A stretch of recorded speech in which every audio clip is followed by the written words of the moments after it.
Hello student. आज जो बातें मैं आपको बताने वाला हूँ वो बहुत छोटी है, लेकिन इसका इम्पैक्ट आपके करियर में बहुत बड़ा होता है, जो आपके पढ़ाई के आउटपुट से जुड़ा हुआ है। तीन बुनियादी सवाल जिसको आपको समय समय पर जांचते रहना चाहिए। पहला, दिन में आपको किस टाइम पढ़ना चाहिए।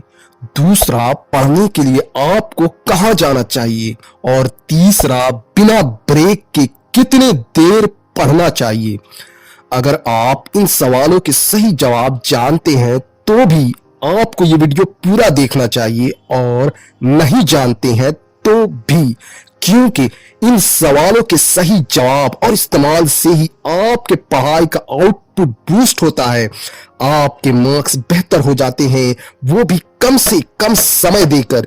यानी कि एग्जाम में हाई स्कोर करने के आपके चांसेस को बढ़ा देता है। वहीं इन सवालों के गलत जवाब और इस्तेमाल से आपका पढ़ाई का आउटपुट स्लो और डिफिकल्ट हो जाता है। हाई स्कोर करने वाले स्टूडेंट इन सवालों पर ज्यादा सोच विचार करते हैं, क्योंकि वे जानते हैं कि यही है वो बुनियादी पिलर जिस पर हाई स्कोर का इमारत खड़ा होता है, जो एक स्टूडेंट को एवरेज या टॉपर बनाता है। सवाल नंबर 1, दिन में आपको किस टाइम पढ़ना चाहिए। बहुत से स्टूडेंट कहेंगे दिन में और शाम में मैं बिजी होता हूँ, क्लासेस अटेंड करने में, दोस्तों से मिलने और दूसरे कामों में। ऐसे में रात का वक्त ही बेस्ट है पढ़ाई करने के लिए, जिसमें मैं एक टाना बिना ब्रेक के स्टडी कर सकता हूँ। राइट? रॉन्ग। पहली बात तो ये है कि रात उतना लंबा नहीं होता है जितना कि आप समझते हो। जब तक आप अपना डिनर कंप्लीट करके सारा स्टडी मटेरियल लेकर पढ़ना शुरू करते हो, उस वक्त तक बहुत देर हो चुकी होती है। आपके पास सिर्फ कुछ ही घंटे बचते हैं और आपकी नींद आपके कंसंट्रेशन को हाईजैक करना शुरू कर देता है। राइट और रॉन्ग कमेंट बॉक्स में लिखकर बताएं। दूसरी बात, रात उतना फ्री नहीं होता है जितना कि आप समझते हो। रात का वक्त प्राइम टाइम होता है टीवी और मूवीज के लिए, पार्टी में जाने के लिए भी। ज्यादातर लोग रात में फ्री होकर एक दूसरे से गॉसिप करते हैं और दूसरे को डिस्ट्रैक्ट करते हैं। और सबसे बड़ी बात यह है कि आपका शरीर रात में खुद को वाइंड अप करना शुरू कर देता है। दिन भर के एक्टिविटी के बाद शरीर नींद लेने के लिए तैयार हो जाता है, दिमाग में एनर्जी का सप्लाई कम होने लगता है, आपका फोकस वीक हो जाता है। इन्हीं सब वजह से रात में स्टडी करना अच्छी सलाह नहीं है। वहीं दिन में भी स्टडी करना कॉम्प्लिकेटेड है, लेकिन मॉर्निंग और आफ्टरनून में हर स्टूडेंट को कुछ घंटे फ्री मिलते हैं, जिसमें आप अपना स्टडी कर सकते हो। इसलिए आप अपना डेली शेड्यूल चेक करके देखो कि दिन में आपको कब कब फ्री टाइम मिलता है। ऐसा मैं इसलिए बोल रहा हूं क्योंकि जब एक टॉपर स्टूडेंट से पूछा गया कि वह किस टाइम स्टडी करता है, तब उसने बताया वे खुद के साथ अपना स्टडी बुक और मटेरियल कैरी करता है। जहां कहीं भी उसे फ्री टाइम पॉपअप होता है दूसरे कामों के बीच में, तब वह अपना स्टडी कर लेता है। जैसे कि मीटिंग या क्लासेस के बीच में 30 से 45 मिनट का गैप में वो स्टडी कर लेता है।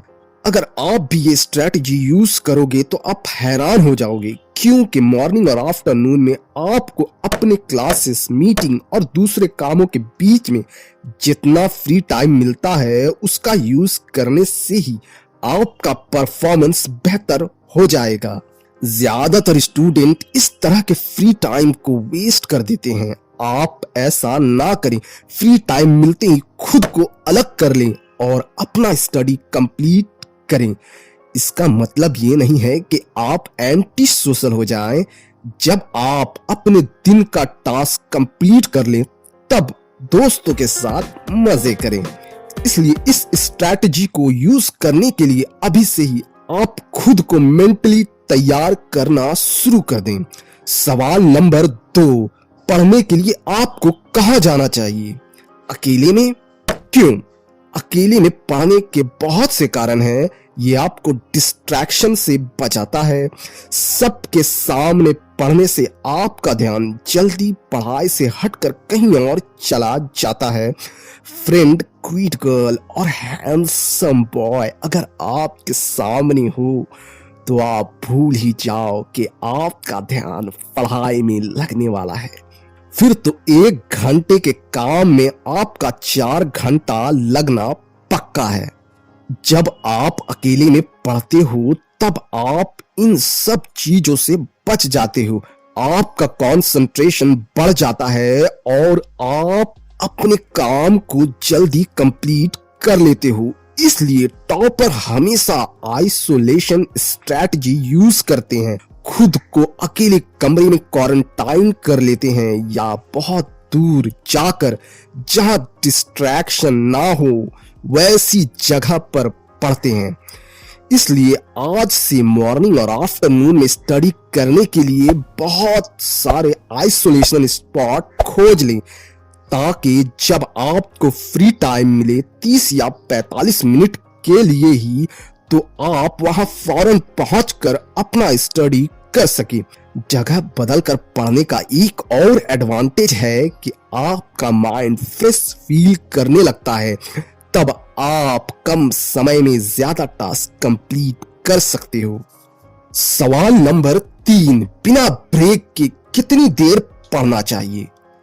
1 घंटे से ज्यादा बिना ब्रेक के नहीं पढ़ना चाहिए। ऐसा मैं इसलिए बोल रहा हूं क्योंकि 5 से 10 मिनट का ब्रेक हर 45 से 50 मिनट के स्टडी के बाद आपके एनर्जी और रिटेंशन को बढ़ाता है। साइंटिफिक रिसर्च सजेस्ट करता है कि 40 से 50 मिनट की स्टडी के बाद 5 मिनट का शॉर्ट ब्रेक लेना चाहिए अगर आप ज्यादा देर तक पढ़ना चाहते हो। तो जब आप बिना ब्रेक के पढ़ते हो तब आप जो कुछ भी पिछले 2 घंटे में पढ़ा होता है उसमें से सिर्फ 30% ही आपको याद रह पाता है। इसीलिए हाई परफॉर्मेंस स्टूडेंट हर घंटे में 5 से 10 मिनट का ब्रेक लेते रहते हैं।